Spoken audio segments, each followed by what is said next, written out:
com a paz do Senhor. Vamos saudar a nossa internauta que estamos assistindo pelo Facebook e pelo YouTube.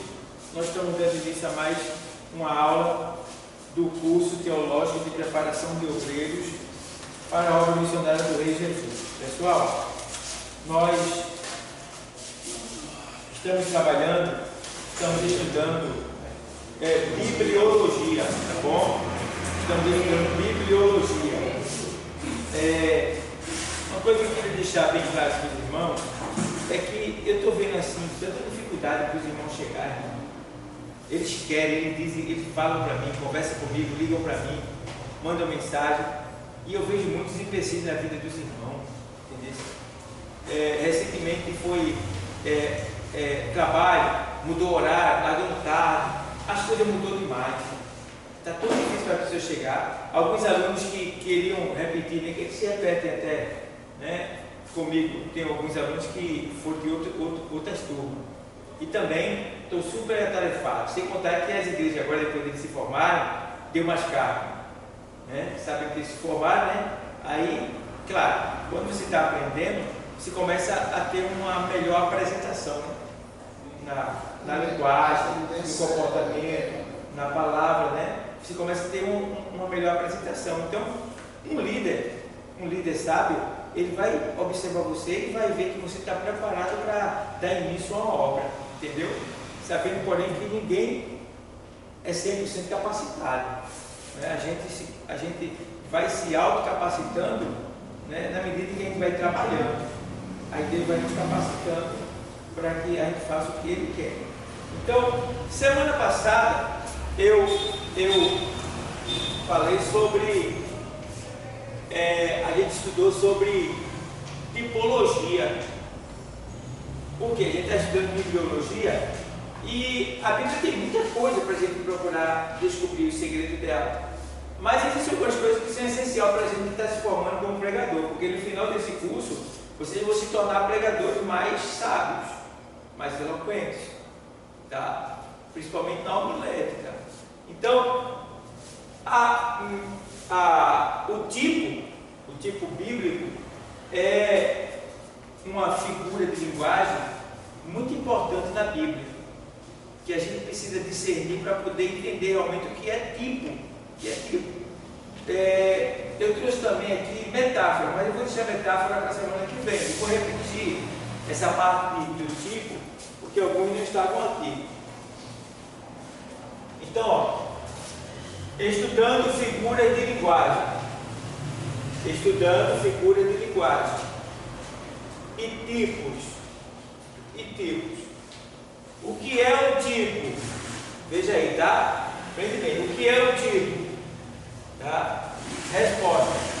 Na teologia, um tipo é uma representação prévia.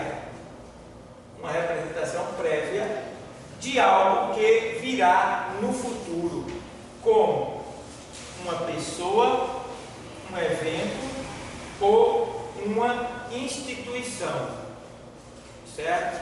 Então, tipo é isso daqui que vocês estão vendo aí. Agora vamos lá. Exemplo. Vamos ver um tipo de Jesus no Antigo Testamento, porque Jesus não aparece no Antigo Testamento, ele está escondido lá. A Bíblia, olha um segredo que vocês precisam aprender. A Bíblia tem 31.173 versículos. 31.173 versículos. Em todos os versículos, Jesus está escondido neles. Aí os críticos, eles dizem assim, não está. Na parte que Satanás tentou a Eva, cadê Jesus ali? Ele está lá no jardim. Ele está lá. Ele é a árvore da vida que ali está. Entendeu? A árvore da vida que ali está é Jesus. Entendeu? Por isso que ele diz, olha, da árvore da vida você pode comer do fruto dela, mas do fruto da árvore, né, da ciência, do bem e do mal, dela não comerás. Então, a árvore da vida, lá no Éden, era Jesus. Tipo. tipo. Está entendendo? São vários tipos que existem na Bíblia. Né? Então a gente está estudando com a Bíblia e a Bíblia tem várias linguagens, várias figuras de linguagem. Aí tem a linguagem metafórica, metáfora, tem a linguagem tipo, tipologia, tem a linguagem alegórica, alegoria, e tem a linguagem literal, do jeito que você está lendo. Entendeu? Veja quanta linguagem. Isso é só uma parte que eu estou falando para vocês. É as mais usadas. Eu estou falando para vocês as que a gente mais usa: tipologia, metáfora, tá? Alegoria, tá certo? E literalmente. Literal. Tá bom? Então, aqui a gente vê, por exemplo, vamos ver Jesus vamos ver uma tipologia de Jesus no Antigo Testamento. Aí você vê Abraão no Antigo Testamento levando Isaac para o que? Sacrificar. Entendeu? No monte, Gênesis 22, seguinte a leitura. Então o que acontece? Se você observar, em João 8,56, o Senhor Jesus ele disse assim: Abraão viu o meu dia e se alegrou. Os judeus ficaram furiosos, os escribas e fariseus ficaram furiosos. Tu não tem nem 50 anos e dizes que viste Abraão? Ele disse: em verdade vos digo, que antes que Abraão existisse, eu sou.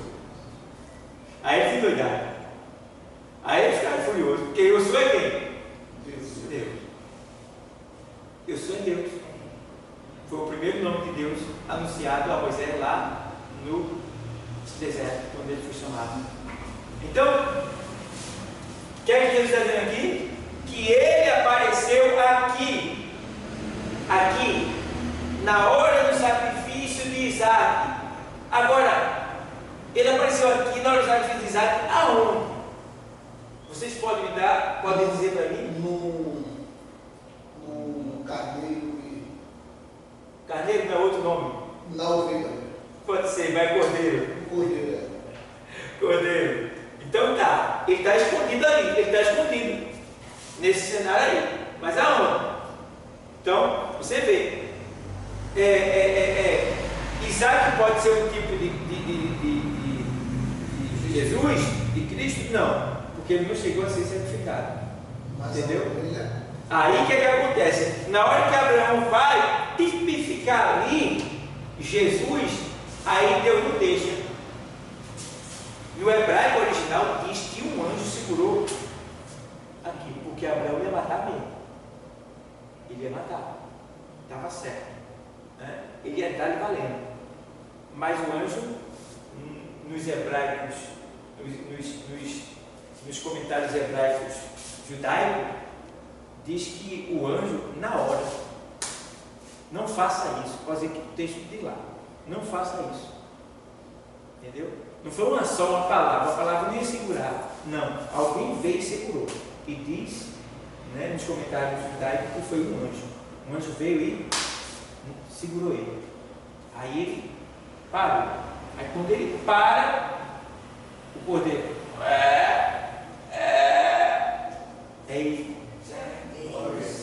diz aí, o riso veio aqui de Abraão, que o homem estava. Agora, vê só, tem muita coisa envolvida nisso. Abraão não só foi sacrificar o seu filho, mas ele tem que sacrificar com alegria. Vê a perturbação dele como ele está. Porque o sacrifício do Antigo Testamento tem que ser sacrifício pacífico, sem nenhum constrangimento. Tem que ser pacífico, voluntário mesmo. Ainda que Deus pediu, mas ele tinha que ir e entregar sem constrangimento, entregar mesmo para Deus. Então ele não podia sentir ali mágoa, tristeza. Agora imagine a perturbação que está dentro dele. Sem poder ficar triste 100%, porque a tristeza vinha, claro, porque eu vou sacrificar meu filho. Mas tem outra pista também que a gente precisa entender, que faz a gente entender que Abraão não estava 100% triste. para entregar aquele sacrifício. Por quê? Quando ele chega embaixo, que ele vê o monte, ele diz para seus trabalhadores: ficai aqui, porque eu e o moço vamos sacrificar e tornaremos. É a certeza.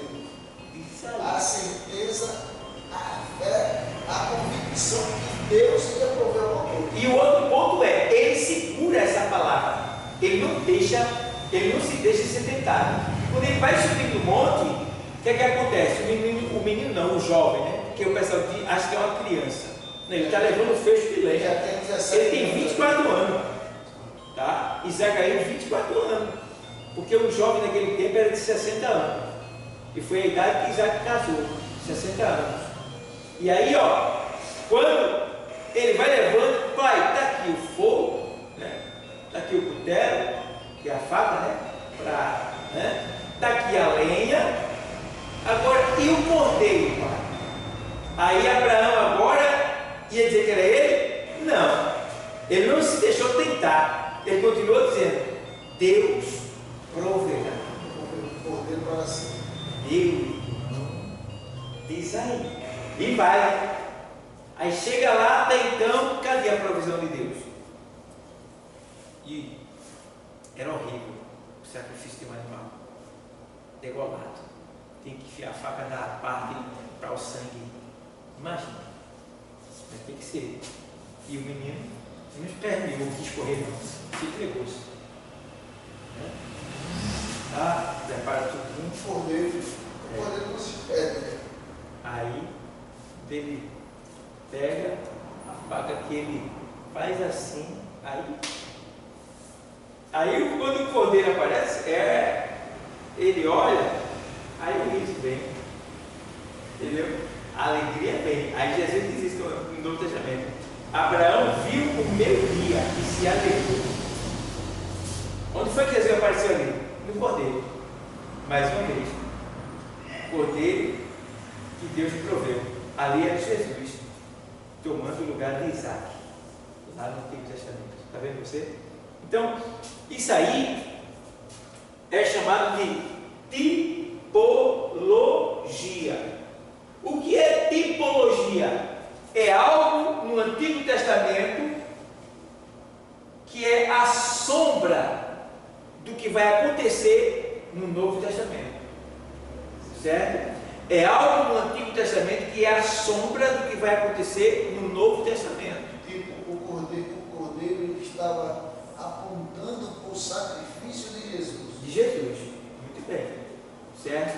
E Abraão ali tipifica quem? Deus. Por quê? Abraão é o pai da fé. Entendeu?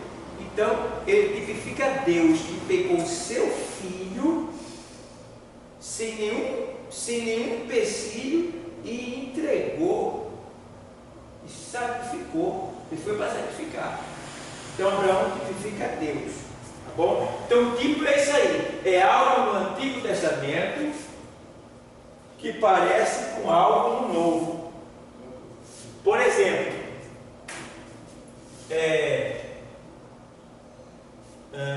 o sacrifício de Cristo no Novo Testamento é a revelação de um tipo do Antigo Testamento.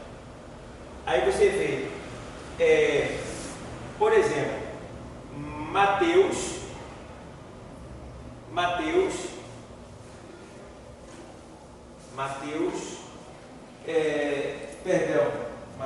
João 3 e 14. João 3 e 14, o Senhor diz assim como Moisés levantou a serpente aonde? No deserto. Assim importa que o Filho do Homem seja levantado. Então, lá no deserto, o povo pecou contra Deus. Deus mandou serpentes venenosas matar o povo. E a serpente picava e o povo morria. Quando o povo reconheceu o seu pecado, recorreu para Moisés, pedindo para que Moisés orasse a Deus para que ele tirasse a serpente. Deus vai e diz para Moisés: Moisés, levanta um madeiro, pega uma serpente de metal e prega lá em cima. E diz que todos que forem picados pela serpente venham diante desse madeiro e olhem para a serpente que está pregada nela, e será curado. Aí o que é que a gente vê lá? Jesus dizendo que aqui no Novo Testamento, que aquilo lá era uma sombra do que ia acontecer com ele aqui hoje, no Novo Testamento. Está dando para entender? Está dando para entender? Aí é por isso que ele diz: assim como Moisés levantou a serpente no deserto, assim importa que o Filho do Homem também seja levantado. Entendeu? Aí vê o efeito agora, o efeito. Quem olhava para a serpente do madeiro era o quê? Curado. Do quê? Do veneno da picada da serpente. Quem olha para Jesus é curado do quê? Da picada também, de Satanás. O veneno de Satanás não está me matando? O salário do pecado é o quê? E o pecado vem de quem? Da serpente. Então a serpente nos picou nosso pai, e o veneno contagiou a gente. A gente está morrendo. Mas aí, olhando para Jesus, a gente parou de morrer. Ele nos livrou da morte. Entendeu? Então, isso tudo é tipo. E dentro do tipo você vai achar várias explicações para você passar para a igreja. Deu para entender? Deu para entender? Alguma dúvida? Certinho? Então pronto, vamos lá. Aí o que acontece? Ainda estamos sobre tipo, né? Aí faz assim, Levítico, no livro de Números 21, 4 a 9, a serpente de metal. Isso aqui eu já falei para vocês. Pronto, já falei já.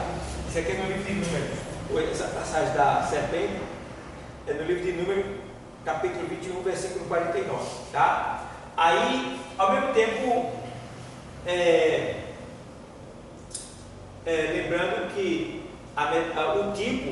o tipo é a representação prévia de um algo que virá no futuro, como uma pessoa. Então, uma pessoa pode ser um tipo. Já mostrei para vocês: Abraão e Isaac, não é isso? Um tipo de quem? Tipo de quem? Cristo. De Cristo, certo?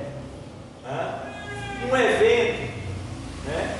Uma festa lá no Antigo Testamento pode representar uma festa aqui no Novo Testamento. Aí vem, ou uma instituição, né? Lá no Antigo Testamento tinha o que? O Templo de Salomão, que hoje simboliza a igreja. No Antigo Testamento tinha também a Arca da Aliança, que hoje também é símbolo da igreja. Então, isso tudo são tipos. Então, tipos, você está entendendo agora que tipo é uma sombra de algo que vai acontecer lá na frente. Uma comparação, entendeu? É uma comparação. Então, por exemplo, quando você fala sobre a arca, você aprende que a arca, ela é o quê? Semelhante à igreja. Entendeu? A arca é semelhante à igreja. Se você observar direitinho, a igreja como arca tem todos os bichos que estavam lá. Na igreja tem porco? Tem crente ceboso. Na igreja tem cobra? Tem. Na igreja tem girafa? Tem. Está aqui dentro, mas a mente, a cabeça está lá fora. Entendeu? Na igreja tem leão? Tem. Gente grosso, bravo. Entendeu? Na igreja tem preguiça? Tem. Entendeu? Aí você vai vendo isso aí tudinho. Do mesmo jeito que lá no Novo Testamento, os 12 apóstolos simbolizam os crentes de hoje. Né? Tem crente que é carnal, feito Pedro, né? Eu não digo carnal, mas sanguíneo, né? Grosso. Tem crente que é asperoso, feito João. Né? Isso tudo no começo, né? Porque depois ele mudava, o Espírito Santo mudou eles. Tá? E aí você vê, tem aqueles crentes que ali estavam com o Senhor, tem crente Judas na igreja também, né? Crente Judas, entendeu? Tem crente Tomé, né? Tem crente Tomé também. Às vezes eu ir na igreja como Tomé. Eu gosto de Tomé. Tem gente que critica ele, mas eu gosto dele.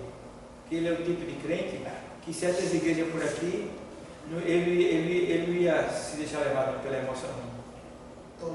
Mestre aqui, toque em A, toque em B, diga para seu irmão, faça assim, Tomé está lá. Cadê Jesus? Quero ver Jesus. Só acredito se ouvir. Só acredito que ele está aqui se ouvir. E o pessoal vai lá, toque aqui, e não sei o que, levanta. Aí, e Tomé está lá. E o crente Tomé está lá. Todo crente tem um dia de Tomé. Aí o Tomé está lá, eu quero ver ele. Até agora, ainda não chegou. Pronto, entendeu? Aí, quando chega a palavra, quando chega na igreja, eu vejo uma palavra bem explicada, bem aplicada. Agora, Jesus, eu estou te vendo. É como se diz: se está queimando todo mundo, por que não está queimando em mim? Sim. Aí o Tomé vai ficar de Deus. Se queimou todo mundo, tem que eu só acredito vendo. Se queimar em mim. Então, não despreze Tomé. Tomé tem uma grande importância como discípulo. Entendeu? Jesus, ele não repreendeu ele de certa forma, né? Mas o Senhor disse assim: porque viste e creste. Aí o Senhor aproveitou esse gancho para dizer: olha, mais bem-aventurado aqueles que não viram e creram. Somos nós. Tem historiador de hoje que diz que Tomé ele foi quase igual a Paulo depois que viu. Então, muitas coisas que aconteceu com os discípulos. Eu só sinto pela morte deles, porque o único que escapou foi João. O resto ele morreu de morte aterrorizante. Mas se nós vemos hoje na Síria, tem muita gente morrendo com morte pior do que eu disse. Eu estava vendo um vídeo interessante.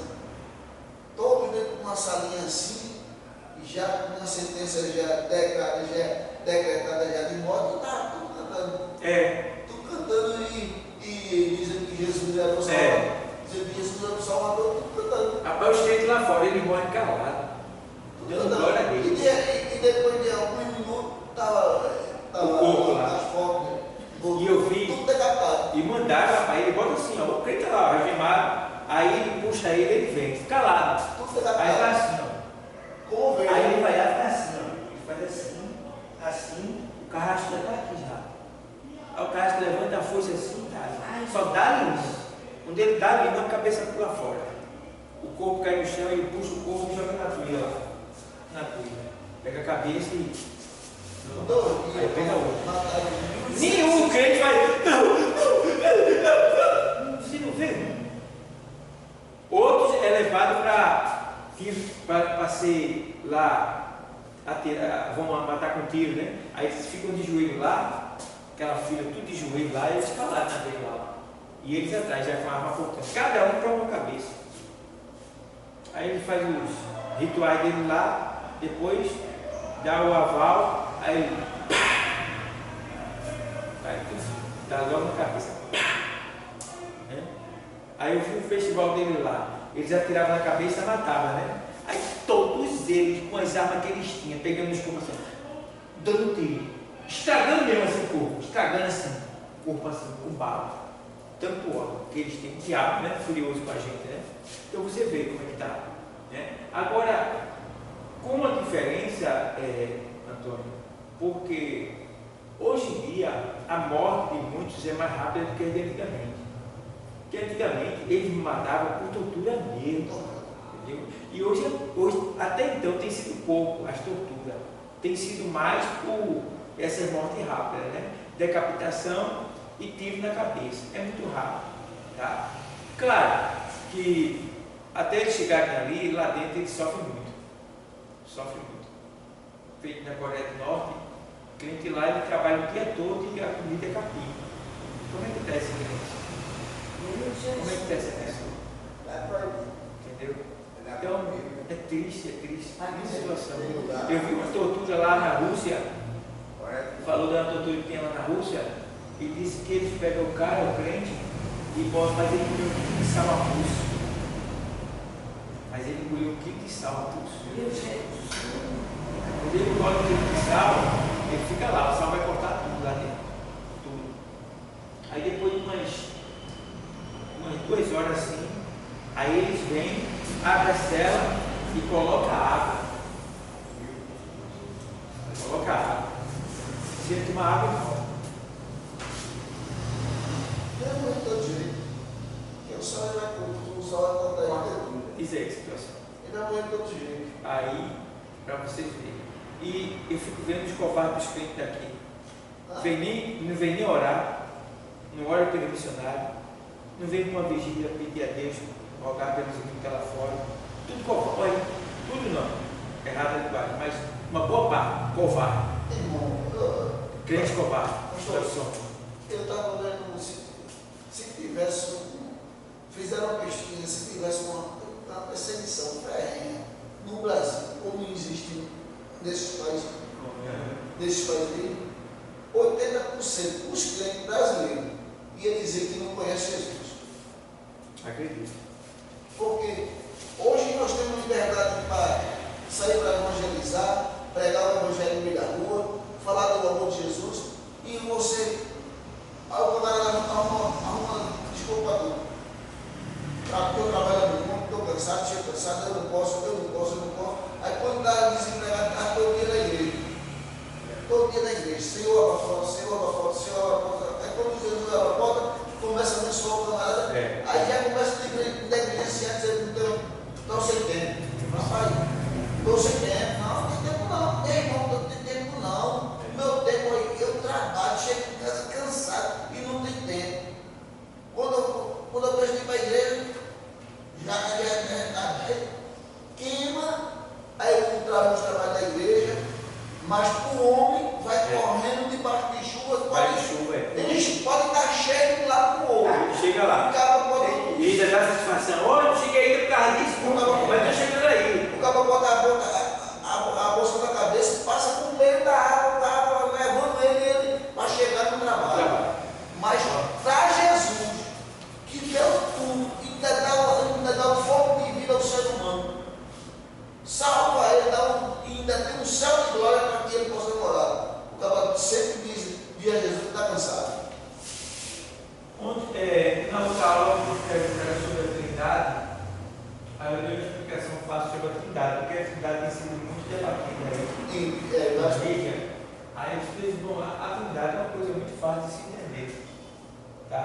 São três pessoas que não agem individualmente, elas são ligadas, certo? E é simplesmente Deus, quando ele fala, aparece Jesus, e quando Jesus aparece, o Espírito Santo age. É simples. Você vê, no princípio, criou Deus os céus e a terra, e disse Deus, haja. Quando ele disse haja luz, apareceu quem? Jesus. Eu sou a luz. Tá? Quando ele disse haja luz, quem foi que trabalhou para que a luz aparecesse? Jesus. Ele disse haja luz. Ele verbalizou. Deus verbalizou. Quando Deus verbaliza, aparece o que? A palavra. Que é quem? Jesus. E a ação, quem foi que fez?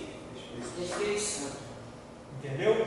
Então Deus fala, aparece Jesus e o Espírito Santo efetua por causa de Jesus. Por exemplo, Jesus está onde agora? Além do céu, o seu Pai. Aqui quem está aqui? A palavra escrita. Mas a palavra escrita tem poder por quê? Por causa do quê? Do Espírito. Então o Espírito é que faz a palavra viver da vida da palavra. Então Deus, quando ele verbaliza, quando ele fala, aparece Jesus e o Espírito age por causa de Jesus, que a palavra foi verbalizada por Deus. Deu para entender? Deu para entender? Deu para entender, irmão? Pedro, diga de novo. Deus, quando Deus fala, ele verbalizou. Jesus é o que de Deus? O Verbo. O Verbo. No princípio era o Verbo. E o Verbo estava. E o Verbo era. O Verbo estava. O Verbo estava com Deus. Entendeu? O Verbo não é a palavra? Entendeu?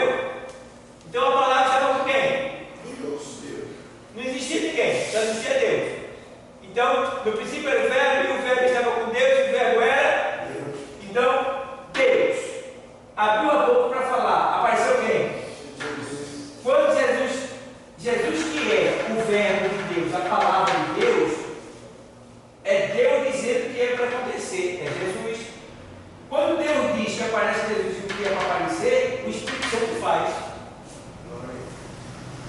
Entendeu? Aí ele disse, e o Espírito, aí, no princípio criou Deus dos céus e a terra, e a terra sem forma e vazia, e o Espírito de Deus se movia sobre a face das águas, e disse Deus, pronto, apareceu Jesus, haja luz. E a prova maior é essa, que ele diz lá em Novo Testamento, em 8:12 de João, ele diz, eu sou a luz.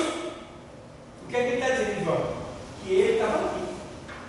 Quando o Senhor diz assim, haja, foi a primeira coisa que Deus criou, quando ele estava organizando a terra, né?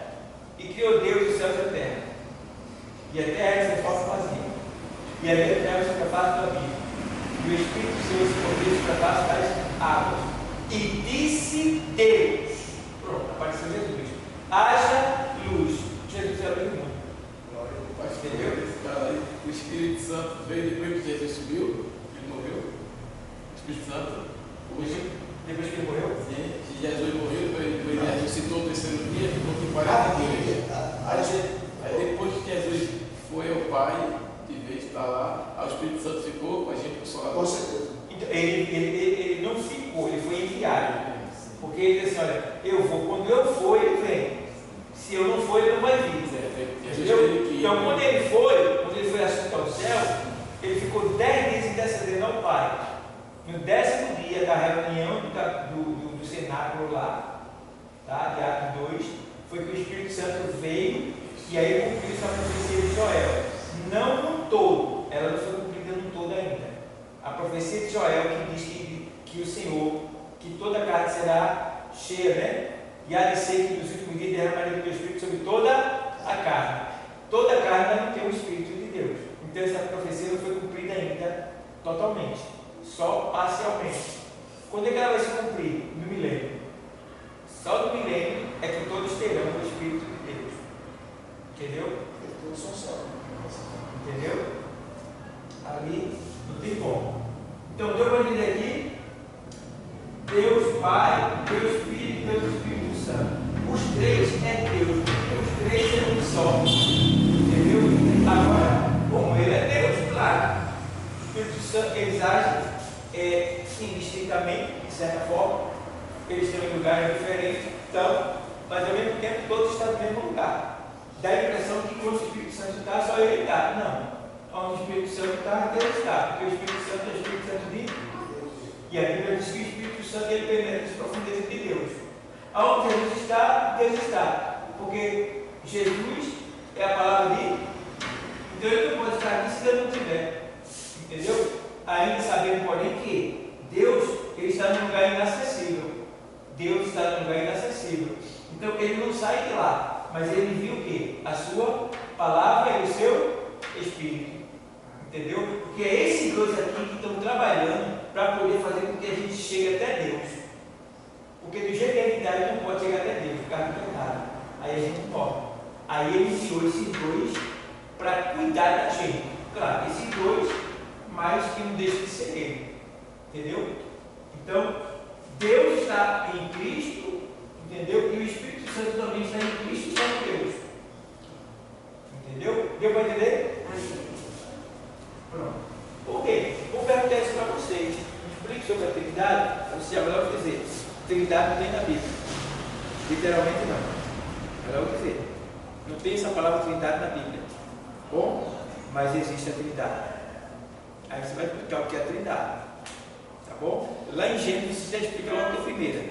O próprio Jesus ele diz a. Quem?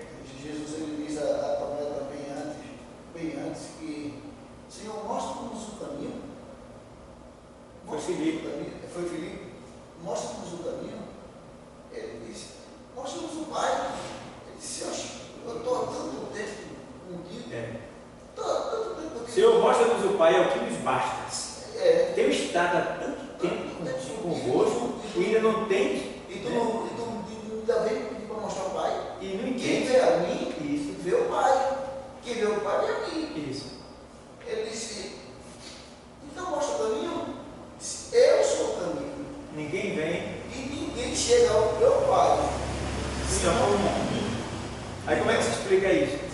Aí você vê, quando ele diz assim, quando Jesus, olha, é tão lindo e é tão sério, quando Jesus diz assim, não tem visto, eu tenho estado convosco, convosco, né, há tanto tempo, ainda não tenho visto, ainda não tenho conhecido, não tenho visto que eu sou Deus, estou no Pai, meu Pai está em mim. Então veja bem, Jesus é o quê? Perdão, Deus é o quê? Espírito. Não é isso? Deus é Espírito. Certo? Jesus é a manifestação de Deus. Melhor, vou explicar melhor. Jesus é a personificação de Deus. É Deus em pessoa. É Deus aparecendo. Deus aparece em Jesus. Jesus é Deus. Entendeu? Porque Jesus veio de Deus. A palavra. Entendeu? Sabe qual foi o preço que Jesus pagou por causa do nosso pecado? Foi se materializar. Porque até então, antes de tudo, ele era só o Verbo. E isso aconteceu lá no Getsemane, quando ele tem. Que dali por diante, ele não só ia se separar do Pai por causa dos nossos pecados, mas ele não ia mais estar dentro do Pai, e sim ao lado do Pai, com o Pai. Você está entendendo? Até então, o medo dele ali, não é bem medo, mas o temor dele ali não era da morte, era a separação que ele ia sofrer. Então tinha duas separações ali proposital. Uma era que ele ia tomar o nosso pecado, ia ficar afastado de Deus. E a outra é que ele estaria se materializando. Quando ele ressuscitasse, ele ia vir com corpo glorioso. Corpo glorioso, tudo bem, mas corpo material. Pode ver que quando ele ressuscita, ele vai, toque em mim e vê que o Espírito não tem carne, nem como vês que eu tenho. Então agora é Jesus, que era o verbo, a palavra, uma verbalização, um som, agora ela é uma pessoa. Pronto. Agora ele não pode mais voltar para Deus. Entendeu? Ele está com Deus. E ele é Deus. E Deus continua sendo Espírito. Que a Bíblia diz que ele está à destra de Deus, intercedendo por nós. Entendeu? Então, e outra coisa, esse texto que ele diz assim, ó, ninguém vê ao Pai senão por mim. Tem pessoas que pensam que quando chegarmos no céu, a gente vai estar com Deus.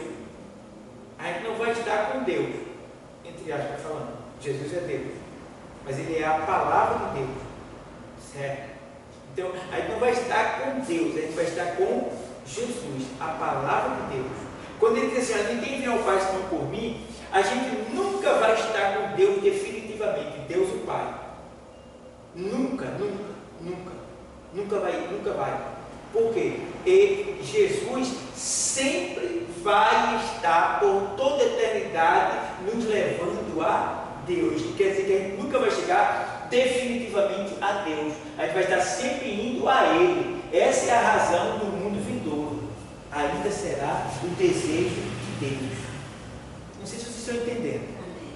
Mas lá, quando a gente chegar no céu, para você ter uma ideia, Deus não mora no céu. Aí a gente vai habitar no céu. Tá? Deus está no lugar santíssimo dele, que é um lugar inacessível, onde só chega lá duas pessoas, o Espírito Santo e a palavra. Deus está lá. Certo? Quando a gente chegar, a gente vai habitar nos céus. Nos céus. A gente vai estar com Jesus. Tá bom? Então o que acontece? Quando ele diz, ninguém vem ao Pai senão por mim, é Ele que vai estar ainda nos guiando quando ele chegar no céu até o Pai. Ele descerá o mediador. Aí a pessoa pensa, Deus está lá com Deus, lá na casa de Deus. Aí vai dar para ele, não. A gente vai para a festa na casa do Pai. Vai ter uma festa lá de 7 anos. Tá? Mas a gente não vai ficar lá. Pode ver que a gente volta. É verdade ou não é? Passa 7 anos lá, quando fica 7 anos, o que acontece? Volta. Entendeu? Volta, vem para cá para viver o milênio aqui e depois vai para a eternidade. Vocês estão entendendo? Amém.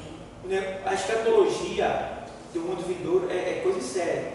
Mas eu estou passando para vocês Tá? São pontos para que vocês entendam. E outro ponto que eu quero passar para vocês.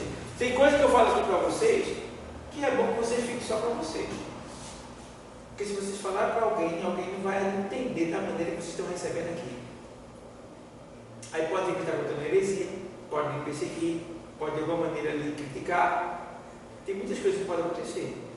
Então tem coisas que só servem para nível de conhecimento. Numa sala de curso teológico, tem coisas que você pode dar e tem coisas que você não pode dar. Você vai receber, mas não vai dar. Vai ficar para você, né? Por exemplo, tem coisas que aqui eu sei e não posso nem passar para vocês ainda. Por causa do nível ainda. Entendeu? Mas tem coisas que eu sei que se eu falar aqui, então tem coisas que eu vou assim, mediando aos poucos. Porque são muitas coisas que a gente descobre do mundo vindouro, das coisas futuras, que a igreja não está passando. Você não vê na igreja. Com esse movimento que está aí, entendeu? Então você não vê isso. Como eu estava falando na vigília. Na vigília, a vigília passada agora foi a vigília dos dons espirituais. A próxima, do dia 29, vai ser a vigília do fruto do Espírito. Então, nos dons espirituais, Deus me fez ver e me fez ver como a igreja que eu estou. Estou dizendo de um modo geral, esta pobre. Meu Deus do céu, cadê os profetas? Cadê as curas? Cadê as visões? Cadê o intérprete de línguas estranhas? Eu não vi mais não. Eu não vi mais não. Então quer dizer, quem é culpado disso aí? Os dirigentes das igrejas, os pastores. Porque não estão incentivando o povo a aprender isso aí, colocando isso na mesa para as pessoas se servirem. É porque hoje em dia está muito difícil, porque o povo está buscando mais a prosperidade. É as coisas que A passam. teoria da prosperidade está buscando mais aquilo que Deus pode dar para eles. O povo, a maioria hoje, não está buscando Deus por amar Deus. Está buscando Deus porque Deus pode lhe dar uma vida boa. Não é pelo que ele é pelo que ele tem. É pelo que ele tem. Não é pelo que ele fez, é pelo que ele dá. Porque ele pode lhe dar uma vida boa. Antigamente você não via jogador de futebol, nem a TV novela, dizer eu sou crente. Por quê? Porque hoje ser crente é na mídia. Ser crente é sinônimo de status. sinônimo de prosperidade. Porque não lê Bíblia. Porque se ler a Bíblia, você não vai ver em canto nenhum Jesus dizendo que você vai ser rico. Em canto nenhum Jesus disse, aquele que é minha por mim, negue-se assim, e siga-me. Então, não é que você não possa ser. Se você trabalhar, estudar, Jesus ele lhe dá conhecimento, te abençoa e você adquire. Mas as pessoas já hoje buscam mais o material do que o espiritual. Busca mais para ter o material do que o espiritual, aonde a traça rola e lá não rola. Porque antes, eu estava passando por lá, que eu tinha um grupo de guerreiros, de irmão lá, que chamava Guerreiro de Oração. Quando se reúne os irmãos para poder orar, para poder sair para evangelizar, Jesus batizou, renovou. Era maravilha, era uma coisa mais linda do mundo. Hoje, é como eu disse assim, hoje tem tempo não, irmão. Estou trabalhando muito, tem tempo não. E a gente, às vezes, vai para a vigília na sexta-feira, no sábado, consagração de manhã, vigília na sexta-feira, já virava no sábado, dia consagração, 5 horas da manhã até 9. Aí no sábado à tarde, esse guerreiro saía para evangelizar. E no domingo tinha escola dominical e evangelho da tarde, e ninguém se cansava. E todo mundo trabalhava. Olha aí, nossa casa sendo formada no espaço ali, formando o final a nebulosa. Vamos lá. As galáxias, as estrelas e a nebulosa. Aí a gente viu, aqui com toda a liberdade, o camarada trabalhando para adquirir, para si, e não vai para a igreja. Quando ele vai ir para a igreja, estou cansado.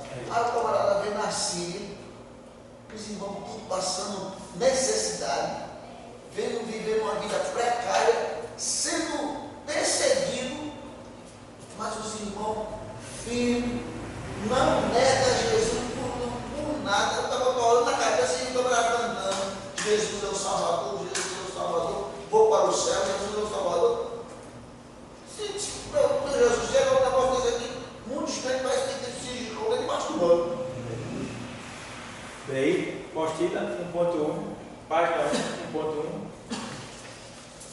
Prepara o crente para responder àqueles que lhe pedirem a razão da esperança que nele há. 1 de Pedro 3,15. 1 de Pedro 3,15.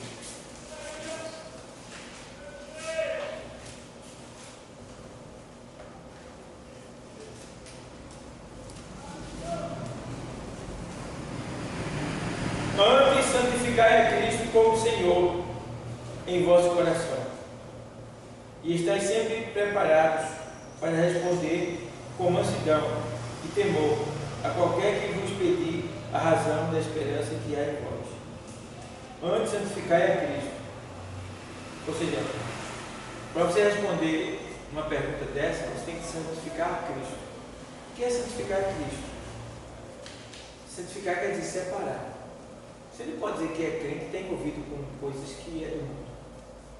Entendeu? Você não está santificando a Cristo, porque Cristo é separado de tudo que é pecado.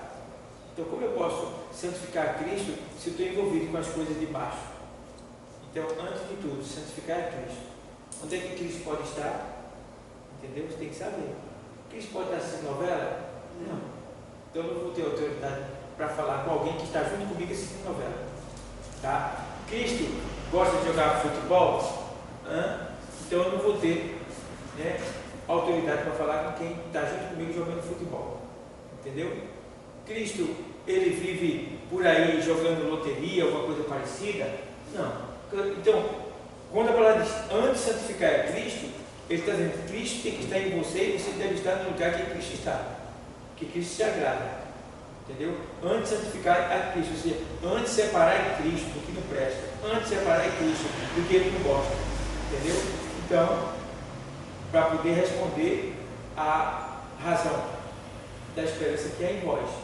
Então, quando a gente tem separado a Cristo em nós, né, então a gente vai sim poder saber responder a alguém sobre o arrebatamento, sobre a volta de Cristo, sobre a igreja, entendeu? Sobre a salvação. Deu para entender, amém? Faz o obreiro aprovado quanto ao manejo da palavra da verdade. 1 Timóteo 2,15.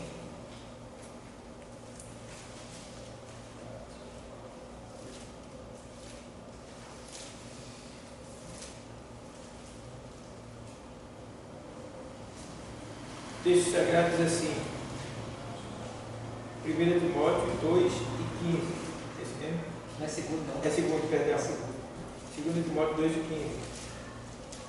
Ele diz assim: procura apresentar-te a Deus aprovado como obreiro que não tem que se envergonhar, que maneja bem o que? a palavra da verdade. Certo? Então, eu tenho que procurar me apresentar ao pastor, é isso? Eu tenho que procurar me apresentar dentro da igreja, é isso? A Deus. Tem gente que tem que se apresentar diante de tudo, menos de Deus. O que é isso aí? Ausência de oração, ausência de intimidade, ausência de conversa com Deus, a ausência de leitura da palavra. Primeiro tem que me submeter a Deus. Ele diz isso usando o apóstolo Pedro, capítulo 5, versículo 5, primeira epístola de Pedro 5 e 5, ele diz que sujeitai-vos uns aos outros, todos sejam sujeitos uns aos outros. Aí na sequência ele diz assim, e humilhados perante Deus, quando ele diz assim que Deus ele dá graça aos humildes, mas resiste ao soberbo, né? Aí também ele diz assim que humilhados que põe debaixo da potente mão de Deus, nessa sequência aí, para que ao seu tempo ele vos exalte. Então, se eu quero ser exaltado, não vai fazer isso que sou eu, é Deus. Só Deus que pode me exaltar, só Ele que pode nos exaltar. Outra coisa, Ele não pode me exaltar quando eu quero, é quando Ele quer, a responsabilidade do tempo dele. E o seu tempo Ele vos exaltará. Agora, para Ele me exaltar, eu tenho que me submeter debaixo da potente mão de Deus. Eu tenho que estar debaixo da... Quando fala de mão, está falando de ordem, de querer, de direção, de força. Então, Ele faz. humilhados, pois debaixo da potente mão de Deus. Então, se eu me submeter, se eu me humilhar debaixo da potente mão de Deus, Ele vai me exaltar. Certo? Então, vamos lá. Procure apresentar-se a Deus, tá? Primeiro Deus. Então, tudo que vocês vão fazer, fale com Deus. Acrescenta a fé do crente quanto ao fato de que a Bíblia é a infalível palavra de Deus. Isaías 64 e 16. Ele diz lá que a palavra de Deus, ele comeu o rolo. O Ezequiel também fez isso, né? Mas aqui no 34, 16 diz assim: buscai o livro do Senhor e lede, nenhuma dessas coisas falhará, nenhuma nem outra falhará, porque a sua própria boca o ordenou, e o seu Espírito mesmo as ajudará. Você está vendo a Trindade nesse versículo? A Trindade aí. Deus falou, seu Espírito ajudou, né? Aí, ó, diz assim, ó. Vou ler todo. Buscai no livro do Senhor e lede. Nenhuma dessas outras, né? Essas coisas aqui. Nenhuma dessas coisas falhará. Nenhuma nem outra falhará. Por quê? Porque a sua própria o quê? O ordenou Jesus. E o seu Espírito mesmo as ajudará. Ou seja, Deus com a sua boca ordenou Jesus. E o Espírito, certo? Trindade aqui. E aí a gente vê que aqui, eu tinha falado sobre comer o rolo, né? Isso aí foi Ezequiel lá. Aqui ele está falando da importância da leitura, né? Da palavra de Deus. Então, aqui está dizendo aqui que acrescenta a fé do crente quanto ao fato de que a Bíblia é a infalível palavra de Deus. Aqui está provado que a palavra de Deus é de Deus, é infalível, porque ele está dizendo que Deus, ele ordenou e o Espírito ajudou. Tudo que ele falou e fez acontecer. Certo? Então, vamos lá. Dá luz e entendimento aos simples. Salmo 119, versículo 130.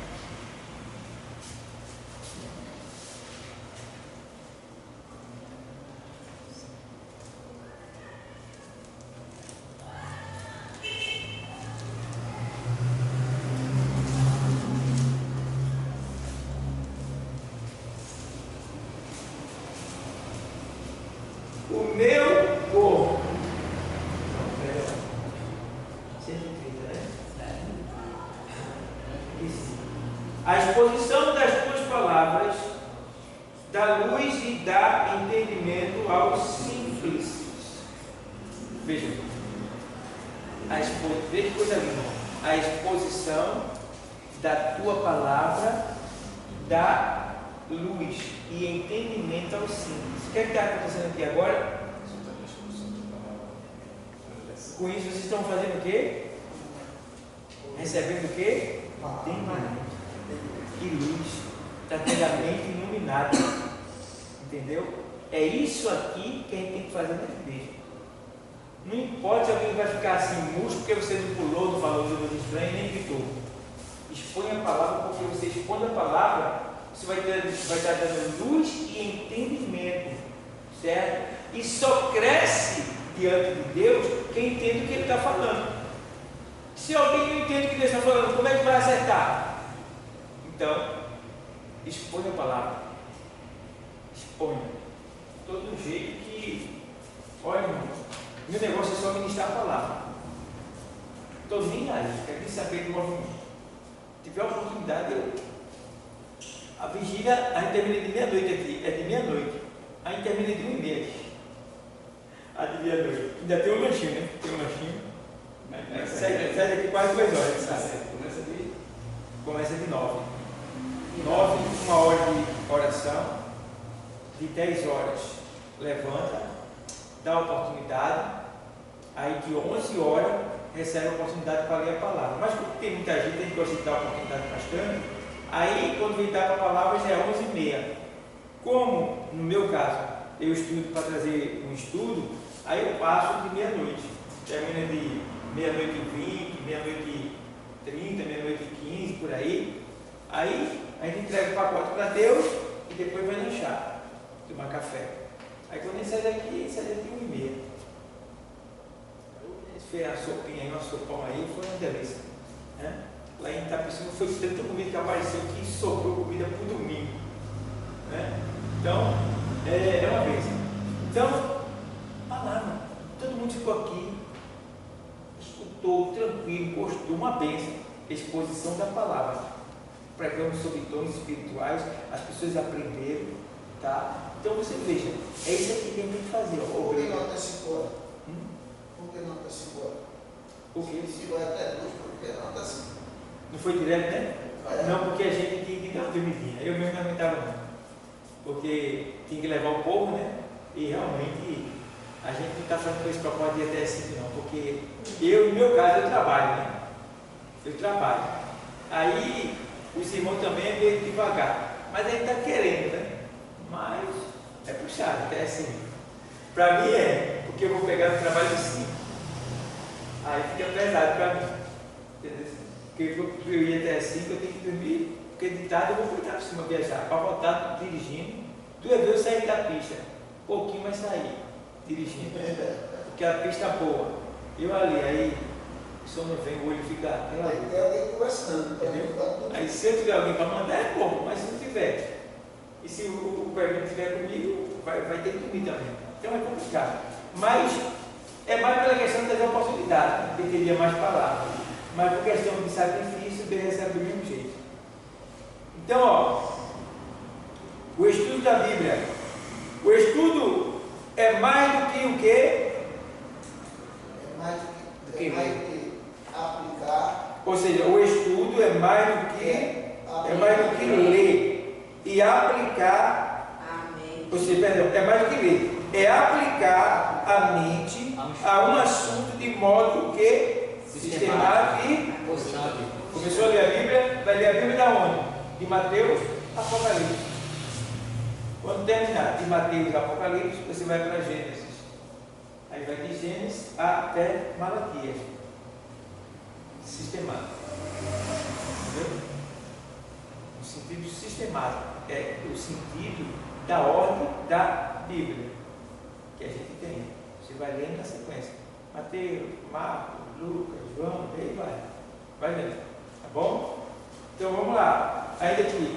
Por que devemos estudar a Bíblia? Ela é o único manual do crente na vida cristã e no trabalho do Senhor. O crente é salvo para servir ao Senhor. Está vendo? Todo bom profissional sabe empregar bem as ferramentas de seu ofício. Essa eficiência não é automática, vem pelo que? Estudo ou prática. Assim deve ser o crente em relação ao seu manual de trabalho. Paramos aí. Marca aí que a gente parou no tópico 2.1. Então, está aí, pessoal. Algumas coisas sobre a Bíblia que a gente está aprendendo, outros estão relembrando, mas tudo isso é importante porque você vai conversar com pessoas que vão interrogar e você vai ter uma resposta para dar porque você está atualizado. Então, eu mesmo, eu me sinto assim, muito satisfeito da aula, porque tem muitas coisas que eu aprendo várias vezes. Aí eu fico mais prático. Até quando eu estou pregando, eu falo aqui porque eu já estou acostumado a falar aqui. Aí é bom você... Hã? A mulher que aparece lá no livro de Apocalipse, muitos dizem que é Maria, que ela está grávida, está tudo fácil. Quem era? Para tu, ela é quem? Não sabe. Pronto. Então vamos fazer o seguinte, para eu responder melhor, gravando semana que vem, eu vou trazer uma explicação sobre isso. E aí eu pego o detalhe lá. Porque muitos dizem que como ela vem com 12 coroas, né? E grávida em muitas dores de parto. E foge para o deserto. E foge para o deserto. E o bicho vai atrás. E lá ela dá a luz. E lá ela dá a luz. E o menino é perseguido. E daí vai. Então, para a semana, eu trago uma explicação sobre isso aí. Vou tentar me lembrar, vou estudar e vou trazer uma reflexão para mim. Entendeu? Mas eu já sei já, só não vou falar aqui porque vai ficar incompleto. Aí a gente vai tirar essa dúvida. Tem pessoas que têm estudiosos, por isso que é Maria. Outros dizem que é a igreja. Outros dizem que é a igreja de Jesus. Pronto. Aí teve um disse que o mais provável era Maria. Mas teve uma hora que eu estava estudando isso aí, eu vi tão claro Maria assim que eu disse, puxa, entendeu? Em outros pontos a gente vê a igreja, mas a gente vai ver por quê? Apocalipse é assim, é visão. É visão. Entendeu? Então, ali é alegórico, você vai ter que saber lidar com a situação que pode ser. É por conta que muitos teólogos dizem quando disse que ele disse que Maria é que vai pisar a cabeça da serpente. Né? E sabe que ela não tem essa autorização para fazer isso. Porque até porque ela foi pessoa de pecador ideológico. Ela só teve o privilégio de trazer o Criador ao mundo. Mas ela nasceu do pecado, ela foi gerada no pecado. Aí o que precisa entender é que Apocalipse é coisas que são do futuro, certo?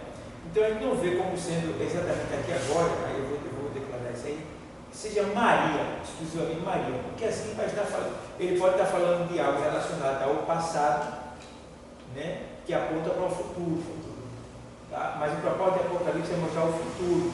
Então pode ser que seja também a igreja que vai passar por esse processo de realmente fugir para o deserto, entendeu?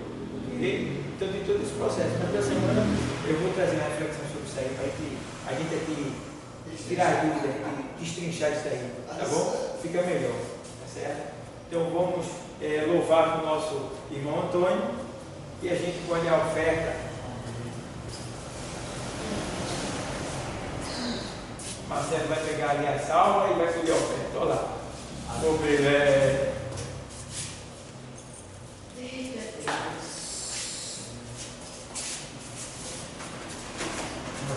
Eu salvo o Papai do Senhor Jesus. Amém. Quando a gente não esquece o que passou, não encontra força para recuperar e reclama com o próprio coração. Não dá tempo dele se recuperar. Bate o desespero com uma agonia, uma coisa que se acaba de perder, e perdendo quase sempre as esperanças de voltar a ter vontade de viver. Mas existe alguém guardando tua vida, preparando um novo plano para você, e também se preocupa com teu coração, e faz tudo para não te ver sofrer. Tente lembrar, se alguma vez Jesus te abandonou, tente lembrar quantas vezes Ele já te levantou. Que Deus abençoe. Amém. Ficamos em pé, nosso irmão Paulo ele vai vir orar. Orar pela missão. Pela missão quer dizer que a gente compramos já a bomba, viu? Eu sou da agência, a bomba, né? Lá da obra missionária em Moçambique. Agora a gente está correndo atrás para comprar a enganação. E aí está surgindo muitas igrejas querendo ajudar através do nosso trabalho. Então a gente se tornou o quê? Um canal. através de nós, ajude ele lá. Então, estamos aí com uma oficial de justiça que vai levar, vai pedir para que a gente venha apresentar esse trabalho lá no tribunal, para que de lá eles possam também cooperar com esse serviço lá, que vai ser muito bom. A gente vê o agente de Deus trabalhando quando tem união e não tem praga. Né? O que atrapalha a obra de Deus hoje, a obra em geral, é a praga. Porque muitas pessoas só querem puxar o seu lado. Puxar o seu lado. E Deus já provou várias vezes se a igreja unir um só pensamento, em ajudar o outro, em amor, o outro. O Senhor faz purezas e maravilhas. Oxi, então. O Senhor faz purezas e maravilhas. A gente não tem só que olhar para o nosso umbigo, que é a praia. Nós temos que olhar. Esse tem sido o problema da gente, da igreja, né? Da igreja Eu me lembro, pastor, que teve uma perseguição na Bolívia. O presidente da Bolívia decretou que era proibido pregar o evangelho lá, e quem pregasse ia ser preso. As igrejas esqueceram a praga, todas se uniram, no propósito de oração. Em 2 dias, o mesmo camarada, o mesmo presidente que proibiu, ele revogou e o povo continuou a adorar a Deus. Por quê? Houve união. Se a igreja entendesse que somos um povo só em Cristo Jesus, a diferença é só prática.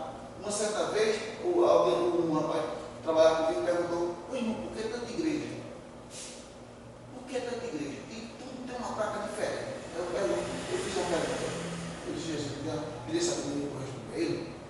Eu fiz uma pergunta: tu tem quantos filhos? 5 filhos. O nome de Deus disse o nome do livro. Isso tudo é meu. Aí ele disse: a mulher disse: é meu. Eu disse: vamos lá, agora eu vou lhe responder. Você vê várias placas de igreja, mas um Deus é um só. Só tem um nome diferente. A mesma assim, menos mesma coisa são os seus filhos. O nome de um é diferente do outro, mas o sobrenome só tem um só, que é o seu. Então, Deus é a mesma coisa. Agora eu vou fazer a pergunta para você: para que tanta barraca? Para que você possa levar mais de você, mais nada para o inferno.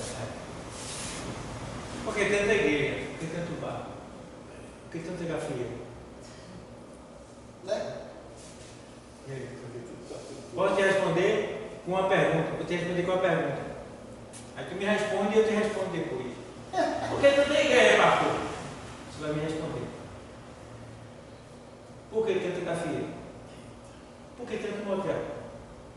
Por que tanto bar? E aí? Me responda. Fica sem. Aí eu faço aquela palavra assim, o batismo de João é dos homens do céu. Aí você me responder, aí eu me respondo. Se você não me responder, eu não respondo nada. Jesus. Aí sente que é dos homens, toma ferro, gente. Sente que é do céu, toma correndo com ele. Não sabemos não. Então também não respondo a vocês. Jesus disse. Não respondo, pronto. Vamos lá. Revisão de oração. Osana pegou uma bactéria, estourou, como se fosse uma catapora. Agora só que não é no corpo todo, mas é um aqui, está ali distante assim. Agora é umas potocas feitas de queimadura, fica cheia de água. Entendeu? Levei ela para o primeiro ponto, o ocidente ficou, passou, está lá, em casa, eu tenho antibiótica, temos uma hora com ela. Quem gosta de fazer obra, ela Olha, Senhor nosso Deus, Senhor nosso Pai, te agradecer mais uma noite na tua presença, Senhor, nosso ensinamento, Senhor, viu, Pai querido, por isso, Senhor, todos aqueles que nos ensinou a gente estão precisando, Senhor, precisando de uma cura, precisando de uma resposta tua, Senhor, que isso possa chegar.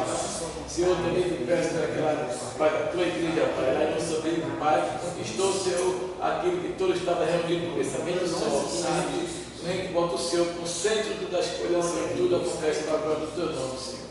Pai eterno, Pai querido, também te peço, Senhor, pela nação desse país, Senhor, esses governantes, Senhor, que estão querendo fazer aquilo que não agrada aos teus olhos, Senhor.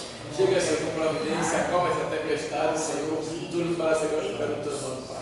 Pai querido, Pai eterno, também continua na tua presença, pedindo, Senhor, pela essa igreja, Senhor, o teu unido, Senhor, tu sabes que eles têm trabalhado para a tua obra, Senhor. Continua com a mão estendida na mão do teu servo, Senhor, na mão da tua serva, meu Pai, que ela está enferma, Senhor, mas em nome de Jesus Cristo, tudo vai ser curado para a glória do teu nome, Senhor. Pai eterno, levanta, Senhor, o obreiro da tua igreja, Senhor, levanta aqueles que estão caídos, levanta, Senhor, fortalece, Senhor, aqueles que precisam cada vez mais da tua palavra, Senhor, que a tua palavra, ela é sadia, ela salva, ela cura, ela restaura, ela leva o homem ao céu, Senhor. Pai eterno, Pai querido, também te peço, Senhor, pela vida também da minha família, Senhor, tu sabes todas as coisas, a família de cada um que estão aqui, Senhor, tu sabes que precisamos, Senhor, da tua presença. Pai eterno, também te peço mais uma vez, Senhor, que tu leva a tua Santa Paz, leva para a tua casa, Senhor, que nós temos uma noite reparadora na tua presença, e por pela tua vontade, amanhã nós estamos de pé, Senhor, para concluir a tua obra, Senhor. E só o Senhor é santo, só o Senhor pode fazer pela tua igreja, Senhor. É isso que eu te peço, pelo nome do teu Filho Jesus Cristo, que reina para sempre. Amém, Senhor. Amém. Pelo amor de Deus, nosso Pai, vinda de santa consolação do Espírito Santo, nos dias dessa comunhão, e a paz de Jesus sobre todos. Amém. Obrigado, Senhor. Obrigado. Glória a Deus. Glória a Deus. Vou marcar essa hora.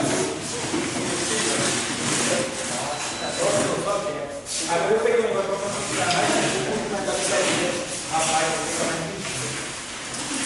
depois o que a gente vai fazer? Vai considerar o teatro, né? Eu agora até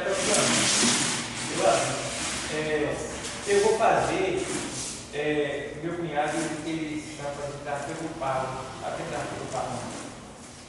por exemplo, eu quero que todo mundo aqui na Babiraba saiba que tem computador e celular, internet. Todo mundo aqui saiba que aqui tem um curso. Aí ele pega, no mar, pega o dinheiro do curso, e deve ter meu carro. Tá. Aí ele pega, aí eu pago, né? Aí o dinheiro pega lá, aí ele vai distribuir para milhares de pessoas aqui. Aí todo mundo que tem um computador vai chegar aí essa mensagem. Quando ele tiver mexendo em qualquer coisa lá, aparece ele lá e o curso teológico gratuito em tal lugar. Aparece. Aí é melhor do que eu pedir para você ficar andando, entendeu? Porque isso aí já vai onde a gente quer. E eu posso ter até a idade da pessoa que eu quero. Eu quero que seja uma pessoa só de 40 anos. A internet leva para pessoas de 40 anos. Entendeu? Eu quero que esse curso vá só para advogado. Quem é advogado, o Google não sabe quem é quem, aí já leva para as pessoas certas. É muito interessante, né? Chama-se tráfego pago. Entendeu? Mas o senhor já recebeu, o senhor já fez.